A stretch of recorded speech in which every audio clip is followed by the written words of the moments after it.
வாங்க ஃப்ரெண்ட்ஸ், இன்றைக்கி நம்ம சூப்பரான ராகி களி எப்படி செய்யுதுன்னு பார்க்கலாம். மத்தியானம் மீந்து போன சாதம் இருந்துச்சுங்க. நான் அதில் தாங்க இன்றைக்கி ராகி களியே செய்ய போகிறேன். நீங்கள் உங்கள் வீட்டில் இந்த மாதிரி செஞ்சுருக்கீங்களா சொல்லுங்கள் ஃப்ரெண்ட்ஸ் கமெண்ட்டில். நம்ம ரைஸில் தண்ணியை ஊற்றி உப்பு போட்டுக்கலாங்க. உப்பு போட்டு ராகி மாவு கரைச்சி கொஞ்சமாக அதில் ஊற்றிக்கலாங்க. அப்போ தாங்க அதில் கொஞ்சம் கஞ்சித்தன்மை வரும்.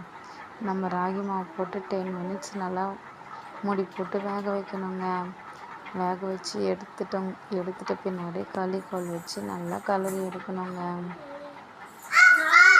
நம்ம டெய்லி நைட்டில் ராகி களி சாப்பிட்டா ஸ்ட்ரென்த்தாக இருக்கலாங்க.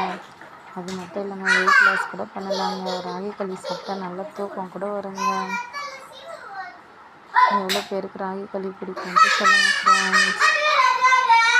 இன்றைக்கி எங்கள் வீட்டில் ராகி களி தாங்க செஞ்சோம்.